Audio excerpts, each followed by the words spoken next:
What if one choice altered the course of everything? This is the story of an everyday guy named John, a 30-something mechanic with a passion for mechanics. He grew up in a small town in the middle of nowhere, where everyone knew everyone.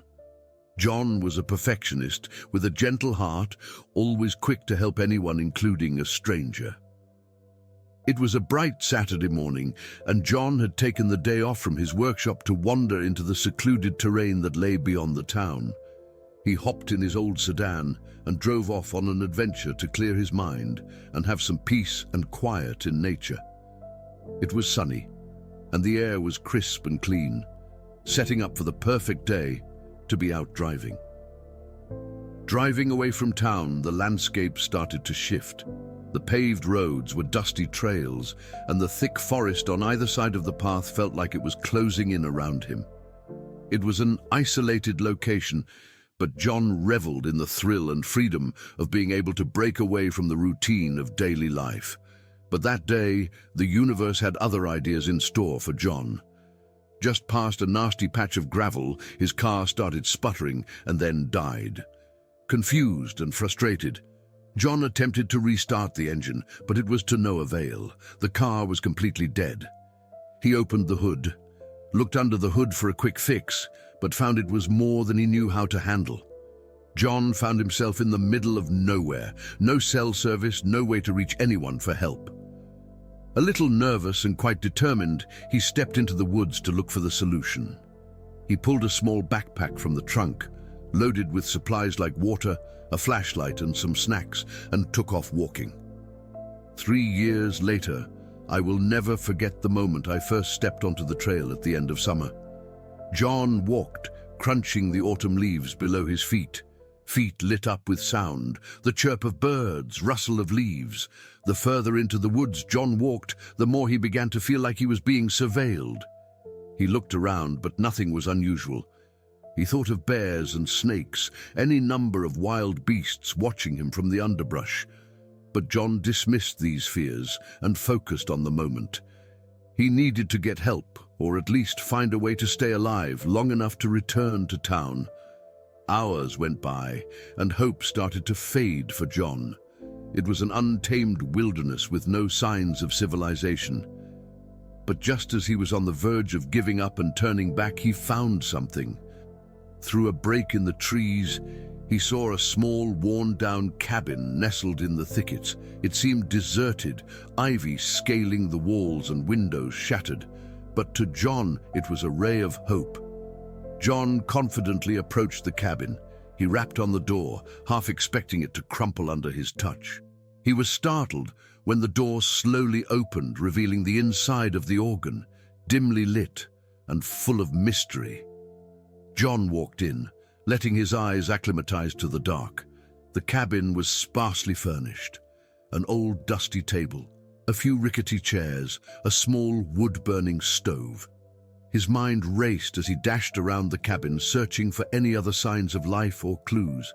He discovered a few canned goods in the cupboards, some rusted tools and a worn-out map of the surrounding area. It wasn't great, but there was something for now. John felt a twinge of discomfort as he rummaged through the cabin. It was odd to think the place was left alone for many years. Just as John was about to walk out, he heard a muffled sound coming from the back of the cabin. It was a gentle, rhythmic, tapping sort of sound. Curious and nervous, he followed the sound to a small, locked door on the far side of the room. John's hands shook as he found an old key hanging on a peg and gingerly unlocked the door. What he discovered behind that door would alter his life permanently. What sat behind that door was nothing like John had imagined. A solitary, flickering candle illuminated the small room, creating strange shapes in the darkness. A large wooden chest, dusty and webby, sat in the middle of the room. It's the noise that taps on every tree. Excitement flashed through John as he slowly made his way toward the chest. Taking a deep breath, John unlatched the heavy lid, exposing a collection of items. Among them were faded photographs, yellowed letters, little trinkets, all high. There was a faded photograph, a yellowed letter, a labam basta am, all holding pieces of a forgotten past. While going through the contents, John's attention was captured by a pocket-sized leather journal. Curious, he opened it and started reading. The journal belonged to a man named Elias, who had lived in the cabin a long time ago. Elias was a free spirit, like John, who had come to the backwoods looking for peace and inspiration. The journal documents Elias's travels, its pages filled with detailed descriptions of his adventures and the people he encountered along the way. However, as John pressed further into the journal, he uncovered something more disturbing. Elias's entries became more disturbing, detailing strange phenomena and shadowy figures he encountered in the woods. He wrote about voices he heard in the night and shadows he saw that appeared to move of their own accord. Elias was terrified, but nonetheless compelled to understand what was happening with these things. The last log in the journal was cut off mid-sentence with a mysterious quote, "The solution is in the heart of the forest." John's curiosity was piqued. He felt a sense of connection between Elias's experiences and what was happening to him. With the knowledge gleaned from the journal, John became resolute in his drive to uncover the remaining mysteries of the woods. It was a lengthy decision, and one he knew was risky, but there was a strange feeling of destiny leading him. John trekked deeper into the forest, leaving the cabin behind, following the breadcrumbs in Elias's log. This was not an easy path, but a rough terrain with dense underbrush that slowed their progress. But the idea of dispelling falsehoods kept John motivated, even as his resolution faltered at times. As he went deeper, John recognized signs that humans had also been here. Footprints in the mud, where a campfire had burned. Someone had made a shelter. Someone else must have been in the vicinity recently. 100 questions blasted through his mind. Who were these people? Did they tie into the odd events Elias had experienced? And more important, could they help him escape? As the sun set, the forest deepened and darkened. John grew more anxious, but carried on anyway, propelled by urgency. Just when he thought he would lose hope, he found a secret clearing. At the heart of the clearing loomed an old oak tree with its large limbs reaching skyward. It had an almost supernatural quality, like it contained some great secret. John made his way over to the tree carefully and observed strange scribbling carved into the bark. He remembered reading something in Elias's journal about a sacred tree having magical properties. Could this be the same tree? His hand hovered above the carvings. Then a gust of wind swept through the clearing, ruffling the leaves and sending shivers down John's spine. In that instant, his eyes landed on a tiny, tattered box wedged within the gnarled roots of the behemoth tree. A piece of old pottery engraved with mysterious markings. John let the weight of the box guide his eyes. There was no lock, but it felt heavy, like it held something precious. He opened with shaky hands the box. His heart raced as he reached for the door, finding its handle, and pulled. Every single piece felt like it was part of a bigger mystery. He gazed at its contents and suddenly clarity washed over him. These were daisy chains connected to the secrets Elias had uncovered, and they were a central clue to what was happening in the forest. An inspiration struck John's mind. He realized he needed to decode the writing on the parchment and figure out how to use the items he had discovered. He could see the answers, but time was running out. Darkness was creeping into the woods, along with a sense of dread in the air. John felt the weight of his decision pressing down on him. If he wanted to survive, he had to act fast. A few hours went by before John returned back to the cabin with his hands full of items he had possessed. It was a long journey, but there was something about determination in his gut. He understood that the knowledge he sought was close at hand and that he could not allow himself to fail at this juncture. As John neared the cabin, he felt a flicker of the strange. The door he had left ajar was now shut. He felt a flutter of anxiety in his stomach, but steeled himself and opened the door. A few steps inside and everything seemed exactly how he had left it, but an ominous atmosphere hung in the air. John started when he set the items down on the table, but he also began to work going through the heavy pages of cryptic writing. He studied the parchment more intently, held it to the notes Elias had made in the journal. The meaning began to emerge, slowly but surely. And there were instructions for a ritual, one that would show the truth of the mysteries in the forest. Step by step, he was discovering the past of Elias and embracing the abnormalities of the world that had been documented.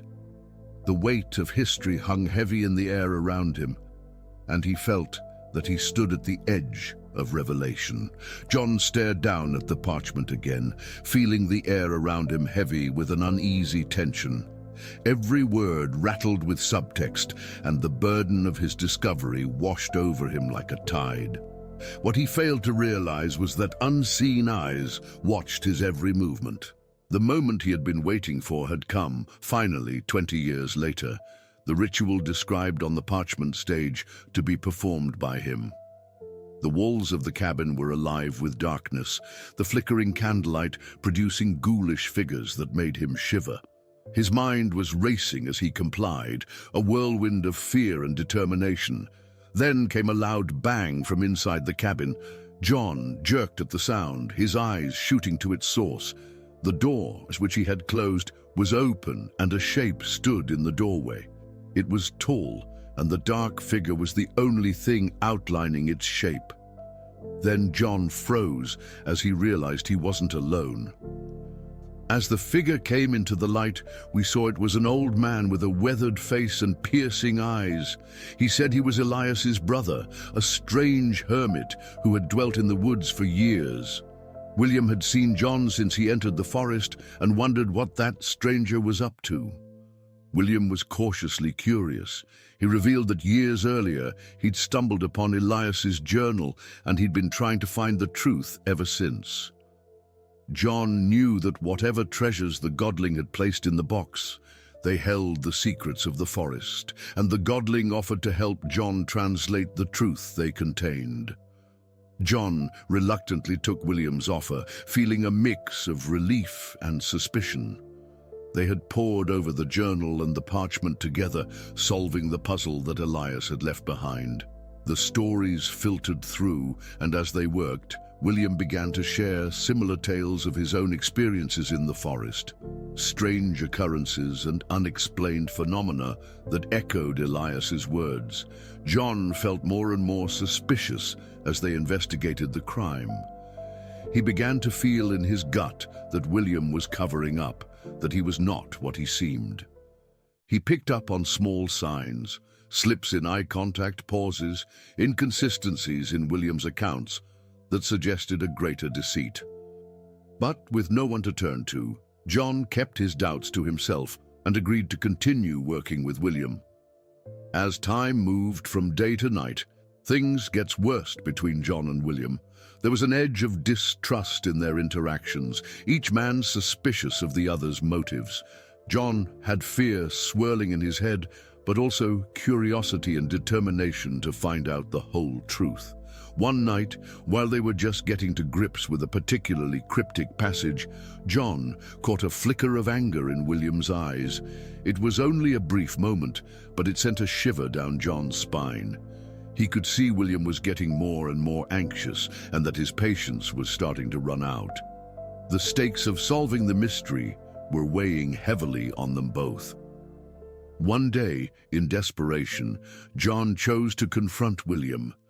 He demanded to know the truth about his role and his reasons. William's response was explosive. He denied any wrongdoing and accused John of being paranoid. It escalated to a tense exchange with both men bombarding the other with accusations and allegations. As the chaos reigns, John's mind prevails with uncertainty. Had he read William wrong, or was there some genuinely wicked thing hiding beneath the surface? He ambled between the two states with all that uncertainty gnawing at him. He could not afford to make the wrong move when it could cost him his life. Middle of the argument, John hit with an enlightenment. What they were looking for was not simply found in the journal or on the parchment. It was in the forest itself. They were symbols of the ancient oak tree, the mystical items in the box, the strange occurrences, and all of it was a sign of something greater, a force that was beyond anything human. With that in mind, John extended an olive branch. He proposed that they penetrate into the woods, to the center of the enigma, and face whatever power was in motion. William looked up, fear and determination mixed in his gaze. After a tense pause, he relented, and they stumbled together to dark things lit only by the flick of their lanterns. Each step brought them deeper into the unknown, surrounded by supernatural sounds and ghostly shapes. They were on the cusp of unlocking a truth that would shatter everything, and John's heart raced with anticipation and dread. The deeper John and William went into the forest, the more uncomfortable things became. The night was rife with sounds that seemed to echo more than they should, twigs snapping underfoot, an occasional distant howl, sending chills racing through their bodies. They only had the glow of their lanterns to light the way. Even as the two men's uneasy alliance formally sealed, both remained wary of the other. While John could not shake the feeling that William was up to something, William was eyeing John like a hawk, being weary of him making any sudden moves. Both knew they needed each other to reveal the truth, but the tension between them was palpable. They walked in silence for a while, John lost in thoughts of Elias and the mysteries he had unlocked. There had been mention of a hidden clearing deep in the forest, a location where Elias had witnessed bizarre and unexplainable happenings.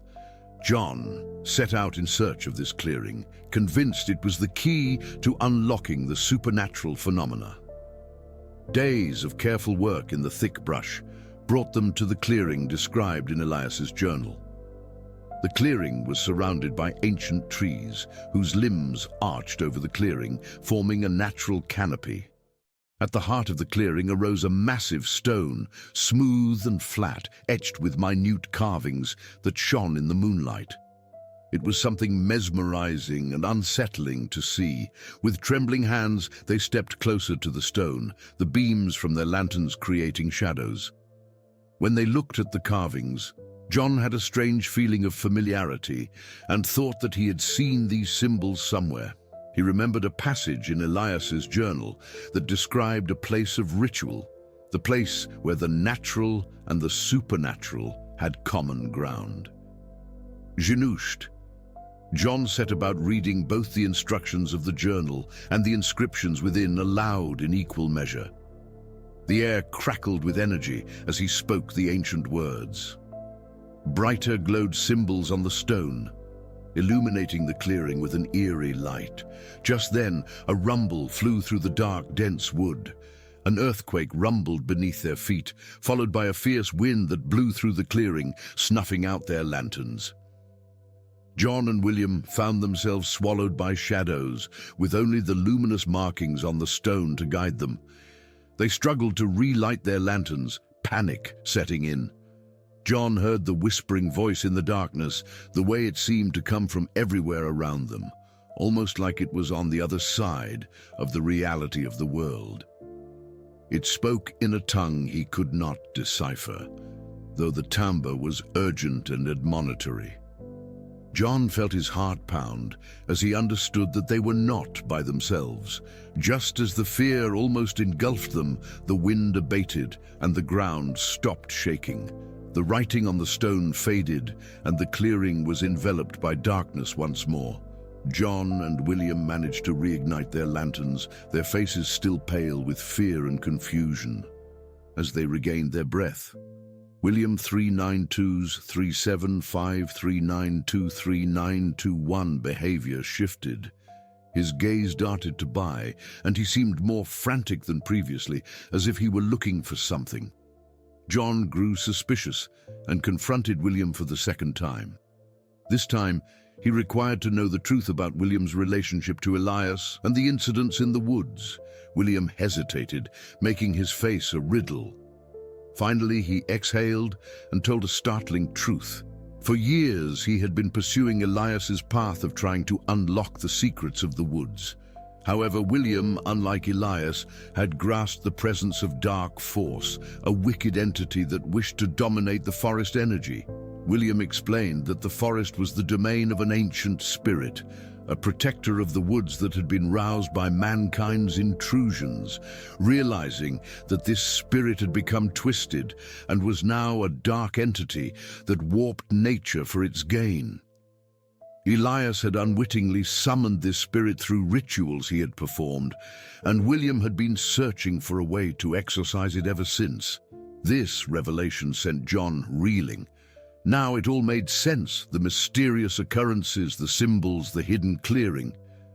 Ever since that moment, they explored every corner of the forest, whatever is close, searching for a way to put an end to this evil and bring peace back into the woods.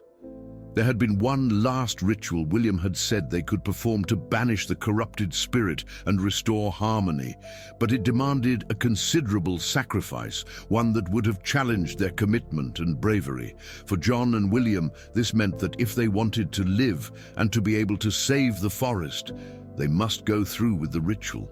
The more he heard, the more John felt there was more to the story than interview room shock and awe.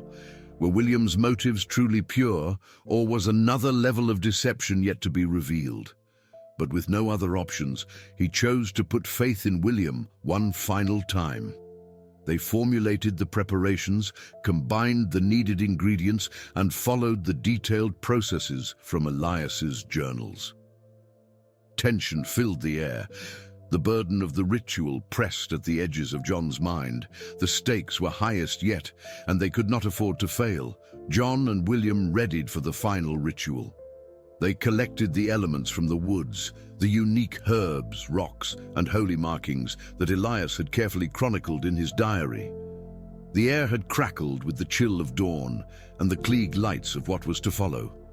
The night deepened, tension blooming elk between John and William. They both understood that the ritual would test their mettle and determination, but neither anticipated the trials ahead. It was like the forest had begun to close in on them, shadows whispering secrets and warnings. Using the sacred herbs and crystals, they started drawing an immense, complex circle on the ground, as described in Elias's journal. Around this circle were symbols that shone dimly in the moonlight, casting an eldritch feeling. John and William stood on the other side of the circle, each seeking the other's gaze in a silent truce. With the words of an ancient chant on their lips, a rippling light began to envelop the space surrounding them. Energy pulsed through the symbols on the ground as they cast eerie reflections on their faces. John's heart beat in his chest, in rhythm with the blackened spirit, and he could sense the demon closing in on their location, its dark energy suffocating the clearing. Then the earth fractured beneath them, and a strong wind blew through the forest. The trees shook violently. The light from the symbols on the ground grew brighter and brighter to the point almost to being blinding. John and William fought to keep their composure, their voices raised higher to match the racket of the woods. As they finished up the ritual, a dark shadow broke the last of the candle's light. It was the tainted spirit, a warped and malicious being with eyes aflame with unnatural fervor. The air was thick with its stench, and the weight of pure evil pressed down on John. The words emanated from the spirit in a voice that sounded to come from everywhere at once, reeking of venom and hate. It charged, too, that John and William were threatening the natural balance, unleashing powers that were beyond their control. With every moment, the anger of the spirit was more tangible, its presence more palpable. John and William, desperate to banish the spirit, continued the ritual, each verse echoing together. The clearing was throbbing with power, and the symbols on the ground blazed with a fierce glow. The ghost screamed with rage, its body twisting and writhing as it fought against the strength of the ritual. The spirit let out an ear-piercing roar as the last of the chant reverberated through the clearing. There was a violent quake and crackle of energy in the air around them. John and William gaped, their eyes glued to the spirit twisting in pain. Its dark force was dispelled, taking on a blinding light of 1,000 suns before vanishing into the night. A few trees sat on the edge of the clearing, their branches swaying eerily, but there was silence, except for the heavy breaths of John and William. They had managed to exorcise the tainted spirit, but at what cost? Spent and shaken, John and William fell to the ground, their bodies shaking from the effort. The gloomy presence shifted in the forest no longer. The sigils on the floor gradually dimmed until there was no trace of their luminous presence. As they paused to catch their breath, John turned to William with a combination of relief and suspicion. The ritual had worked, but it had not dispelled the question that had gnawed at him. He insisted on hearing the whole truth behind William's motives, as well as the forest's secrets. It was then that William, his face etched with weariness, revealed the final piece. He told them that a corrupted spirit had been attracted to that very forest by a powerful artifact of a relic that Elias had found all those many years ago. The spirit's animus had stemmed from the artifact, and it had thrown the delicate balance of the forest out of contention. Elias had attempted to wield the artifact's power for himself, and in doing so had called forth the twisted spirit. By the time he figured out he messed up, he had buried the artifact deep inside the woods, hoping no one would ever find it. However, the spirit's effect had remained, and it had driven Elias insane, resulting in his premature death. Lifelong, William had devoted his existence in search of the piece, to catch and abolish the artifact, believing that would bring harmony back to the woods and make peace for his brother's doings. He had hid his motives from everyone, fearing that revealing the truth would slaughter all that related to his existence, everyone that sought to assist him. Now, with the spirit exiled, William thought the forest could finally mend. William's confessions pounded in John's mind as he heard in silence. The missed connection suddenly made sense, and he knew that their adventure had been about more than just staying alive. It had also been about atonement and the search for primordial harmony. With the first beam of light cutting through the tree line, John and William rested side by side in the clearing, feeling a sense of achievement and finality. In their place now stood the promise of new beginnings, with the forest which once surrounded them, a place of danger and darkness, now filled with light. With the first light of morning shining down in the woods, the clearing takes on a peaceful feeling. This time, John and William had overcome and vanquished the dastardly corrupted spirit, but both knew that their journey was far from done. The ancient artifact, the truest source of the forest's evil, remained hidden, and it would be up to them to find it and destroy it. Following the clues in Elias's journal and William's memories of the forest leads them on yet another journey, as they are determined to find the location of the artifact. The forest, bathed in the gentle light of morning, felt less ominous, but the urgency was still there. John and William walked quickly, their eyes sweeping the landscape, searching for signs of the artifact. The deeper they trekked into the forest, the more treacherous the terrain became. They struggled through the thick underbrush and treacherous path, but their determination kept pushing them on. They came upon odd markings in the trees and unusual formations in the ground, evidence that they were heading in the right direction. Hours go by, during which fatigue starts to creep in. Just as doubts began to creep into their minds, they came across a cave, hidden but for the foliage around the entrance. The entrance was long and forbidding, but there could be no doubt about it. This was the place mentioned in Elias's journal. The artifact sat somewhere inside, ready to be discovered. Taking a deep breath, John and William went inside the cave with their lanterns, which created eerie shadows on the walls. It was cool and damp, and the sound of dripping water filled the dark. They approached the twisting cave deeper and deeper into the earth, and each step brought closer to the artifact. With every turn through the twisted architecture, they found the remnants of rituals long forgotten. Broken altars, faded symbols, and scattered bones. The air thickened with a sinister miasma as John could feel the artifact's malice pounding on their minds. He looked at William, who had a look of determination and fear etched on his face. At last, they had arrived in a massive chamber at the center of the cave. At the heart of the chamber, a stone pedestal loomed, and upon it lay the artifact, a relic whose power was beyond consider. It was a tiny, intricately carved piece of bone, throbbing with some dark eldritch power. Just seeing it made John shiver. William took a step closer, his eyes locked on the artifact. As for the amulet, he explained, it was something that he had even known too much about, a complex artifact, created centuries ago by a powerful sorcerer who had learned to harness the natural energy of the forest to create a channel for his dark magic. Haunted by his spiritual imprisonment, the sorcerer's essence wound its way into the amulet, twisting it into a conduit of evil. To destroy the amulet, they would have to go through a final, treacherous ritual, the one that would break the connection between sorcerer spirit and object. And yet the ritual demanded a tremendous sacrifice, one that would push their bravery and conviction to its limits. Arranging the necessary implements, they set a circle around the pedestal. Frustration mounted like an electric current that filled the chamber. With each words they recited, the amulet grew brighter and the darkness encircled them. Then a deafening roar filled the chamber. For centuries, the sorcerer's spirit lay imprisoned within the amulet, and now it surged in an ethereal, ghastly apparition. It screamed in fury, its eyes aflame with a hellish light. John and William found it hard to concentrate over the simple, raging force of its presence.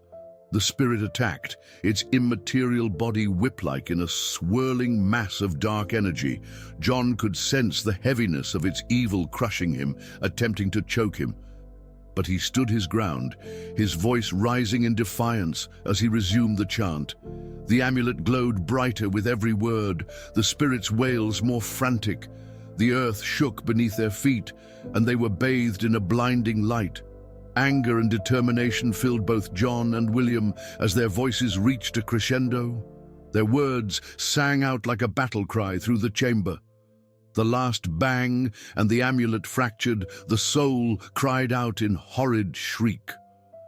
Blinding light filled the chamber, and John felt a surge of energy when the bond linking the sorcerer's spirit with the artifact was broken. Then the light dimmed, and the chamber quieted. Gasping for air and spent, John and William fell to the ground. With the amulet destroyed, the malevolent presence that had plagued the forest was vanquished. It lightened the air, and the oppressive weight hovering above them was dispelled. Finally able to gasp a breath of air, relief and jubilation drenched them. They had won. The forest was free, free from the evil that had spread in the shadows for centuries. John stood side by side with William, both of them satisfied and feeling accomplished. Yet when they emerged from those sunless depths, John sensed that they had been transformed by the experience.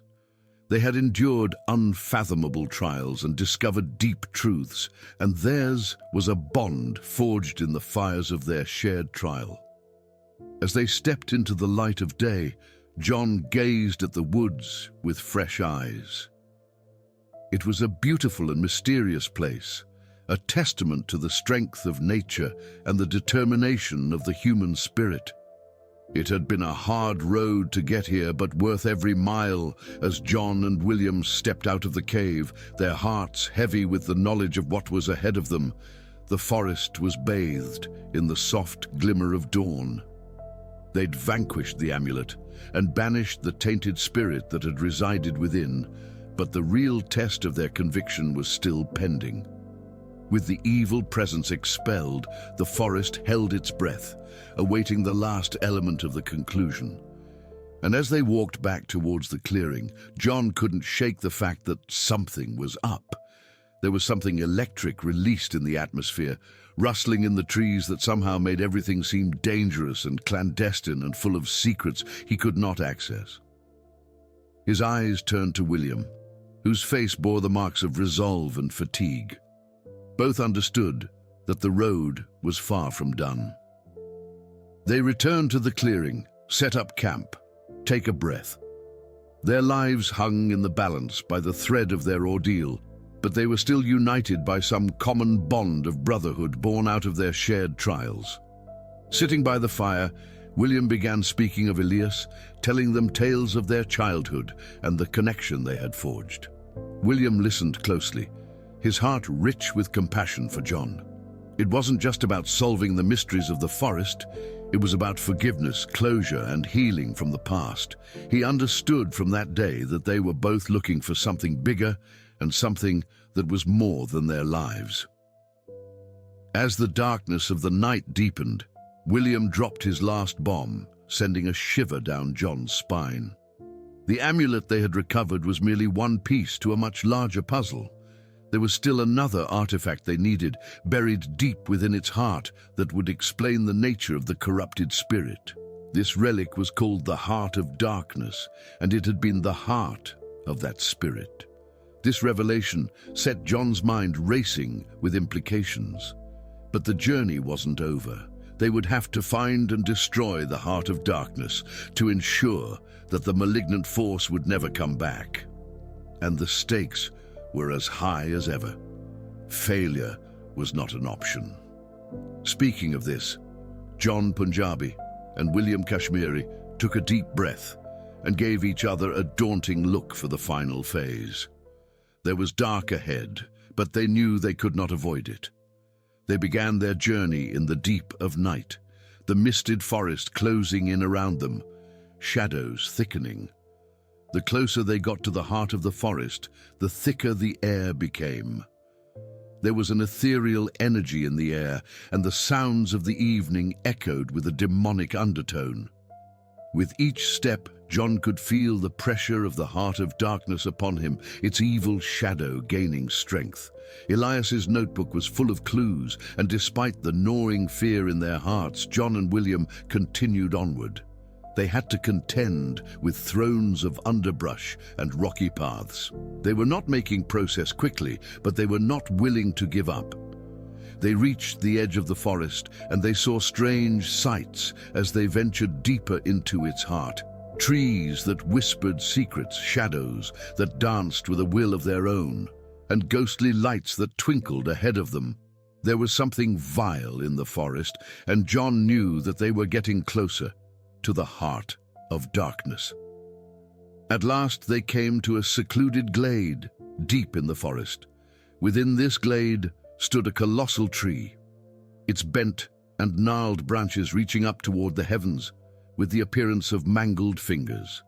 The tree oozed darkness. Its roots throbbed with an evil current. At the foot of the tree was a small decorative box, quietly glowing with soft and inky light.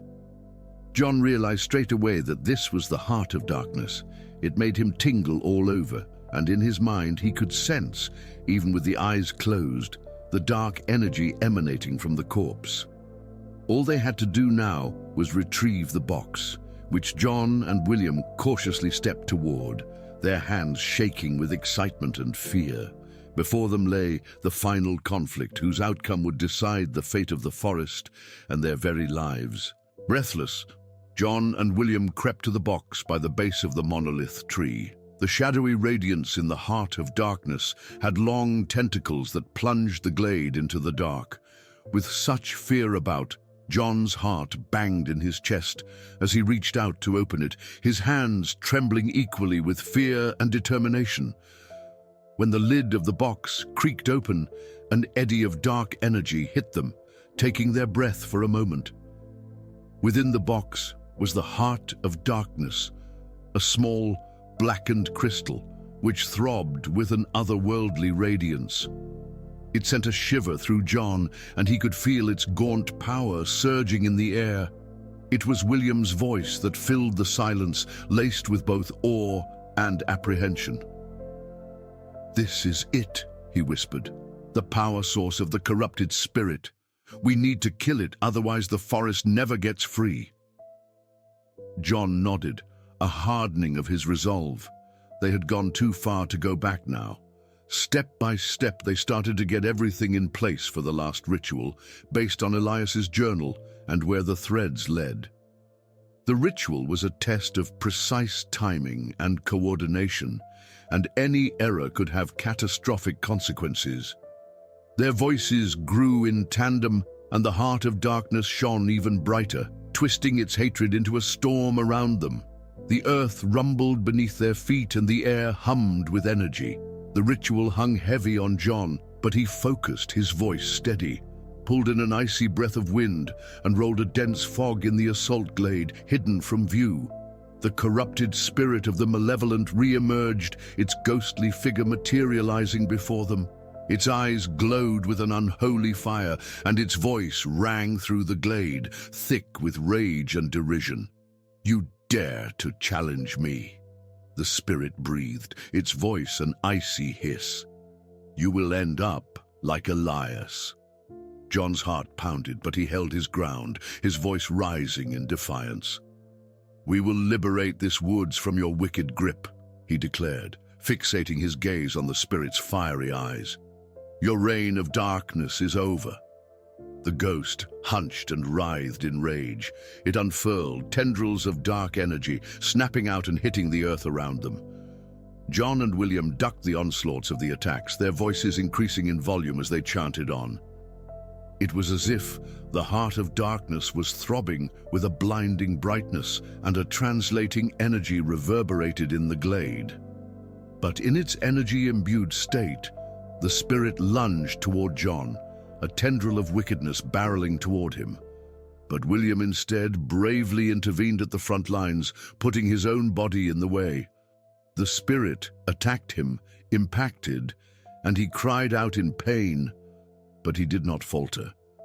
The sacrifice afforded John the opportunity he needed to finish the ritual. He lifted the heart of darkness above his head one last time, and with a final deafening roar, he brought it down on the crystal with all his strength, until the crystal shattered into 1,000 glittering pieces. The blast of light and energy that ensued was blinding, and the spirit released an ear-piercing scream as it was cast away for good.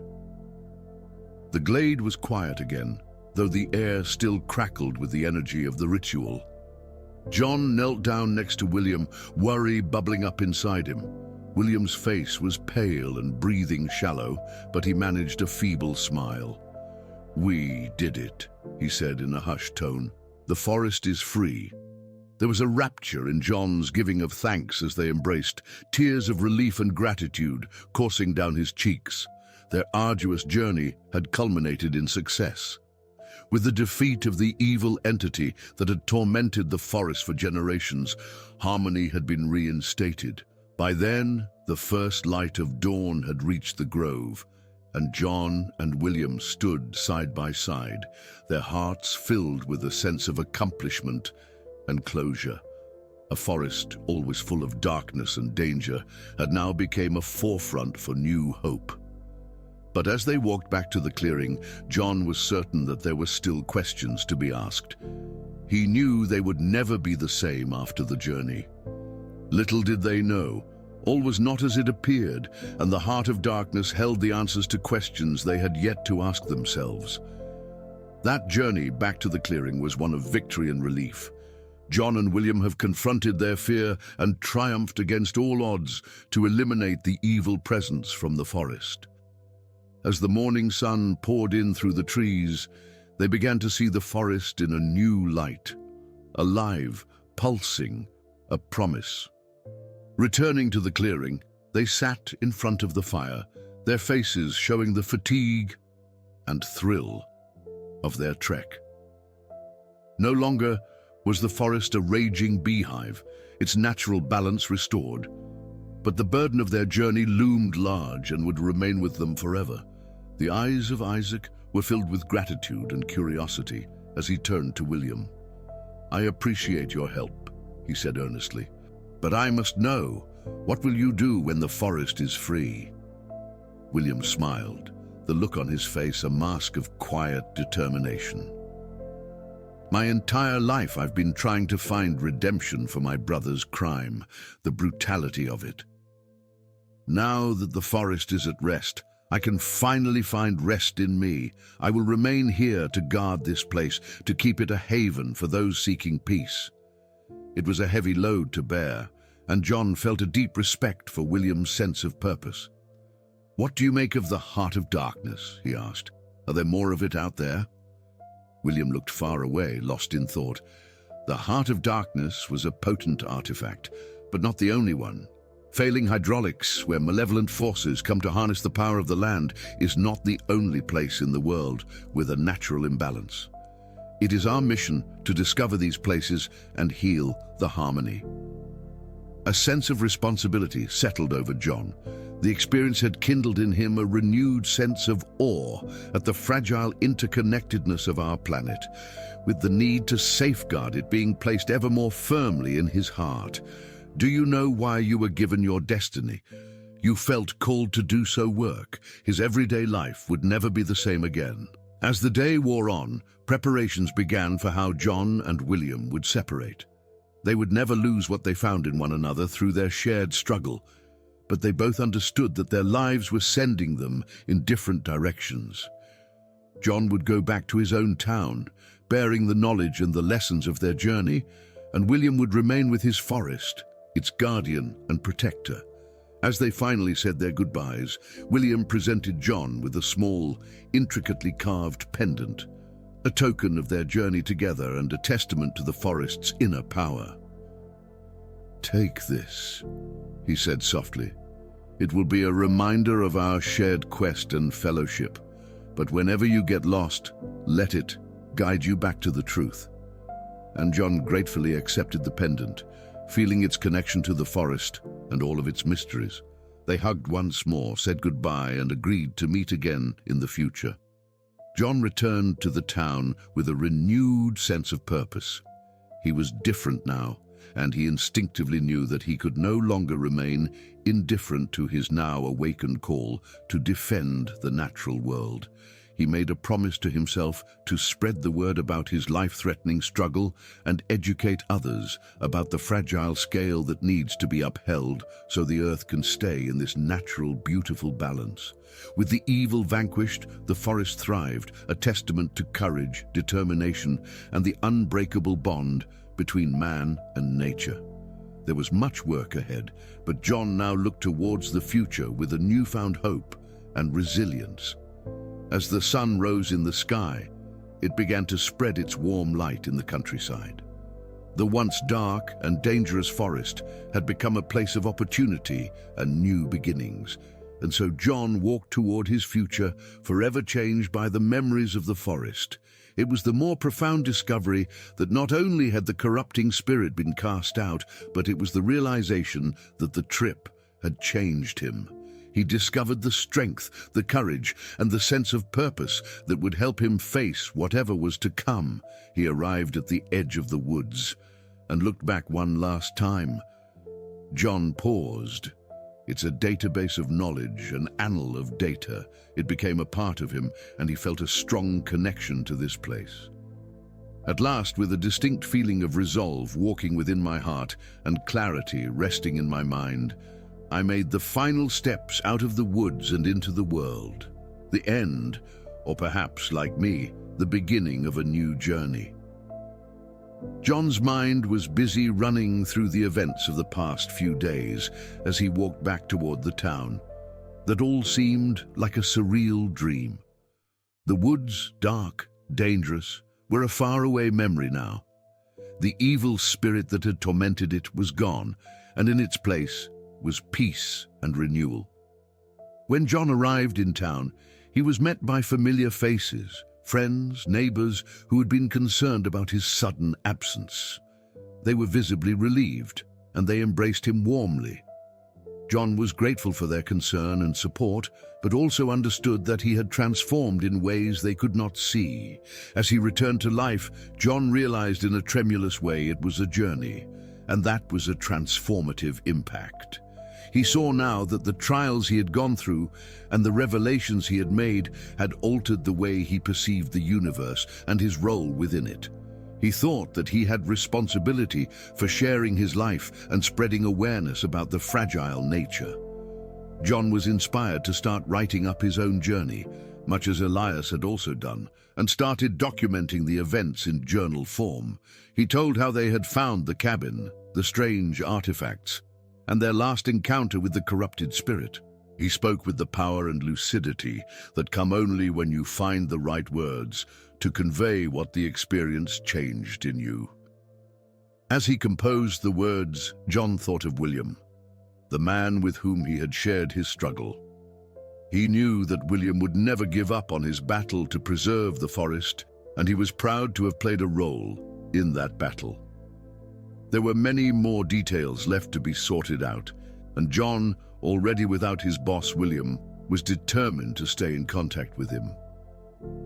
One night, while John was writing by candlelight, he heard a knock at his door. It was William, and he was standing on the doorstep with a determined look in his eye. He had come to speak about the future and what they needed to do to protect other places like the forest. There were, William explained, other artifacts like the Heart of Darkness strewn across the world. These were powerful artifacts, ones that could upset the natural order if not properly contained. He suggested that they turn their efforts towards finding and disabling these technologies to make sure nothing happened to another location like the forest. John had hesitated at first, aware of the coming trials and tribulations that would be laid before them, but the motivation that had sustained him through their travels could not be denied. He eagerly accepted William's expedition, believing that together they could make a real impact. They started to lay out their next step, researching places and potential artifacts. What they had to do was obvious, and their determination was rock solid. The difficulties that lay ahead would be great, but they were prepared to tackle them head-on. As news of their mission spread, they drew support from unlikely places.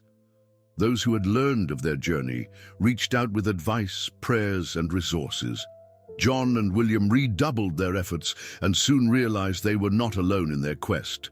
The power of community and solidarity lit a fire in their hearts. As the days went by, John started to feel a sense of fulfillment and purpose. He knew he was on the road to changing lives, and his journey had changed his life as well. The forest had imparted wisdom to him on resilience, courage, and the interconnectedness of all beings. As they geared up to head off on their new adventure, John gazed back once at the town he made his home. He took it in, knowing he would return. But for now, its pace lay at the end of streets and faces that had become too familiar.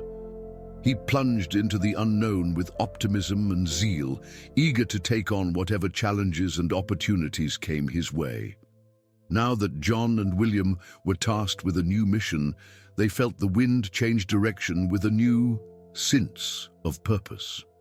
United by their experiences, they were determined to continue working together to guard the natural world against dark and wicked forces. They tensed, their intimate bond forged in the fires of the challenges they had faced banding together. Their combined efforts could make a difference. Their first stop was a secluded village high in the mountains where whispers of another mighty relic had emerged. It was a long, hard trek, but nothing could deter John and his friend William. Despite treacherous terrain and harsh weather conditions, they remained committed to their mission. When they first arrived in the village, people greeted them with a mix of curiosity and skepticism. The villagers had heard about the relic's power and the evil forces it attracted, but they didn't trust strangers. John and William seemed to take the time then to earn their trust, to tell their stories and how they felt. Their quest to find the artifact led to new allies who were also dedicated to protecting the natural world. They were valuable in their networks and presence, strengthening the group's resolve. As a community, they came together in a common goal, on a personal level. With their help, John and William learned where the artifact was being kept, a secret cave buried deep in the mountains. The way to the cave, though, was not easy, but their trust never faltered. It was full of ancient symbols and artifacts of primordial ceremonies, like the cave in the forest. You remember I told you it felt like holding a ton at all times. The forest had been both classroom and battlefield. Their bond and their allies sustained them because they could not let this fail. The test was both a rite of passage and a provocation, one they met with grim resolve. The chant echoed through the cave, and the arcane energy of the artifact wrapped around them, menacing, threatening to swallow them whole. But John and William stood their ground, voices lifted in defiance. They shattered the artifact with a last, ear-rending chant, banishing the malevolent presence once and for all. The cave was quiet, and a feeling of calm washed over them. It had worked once more, because the village had been rid of its dark forces. When they returned from the cave, the villagers welcomed them back with appreciation and awe.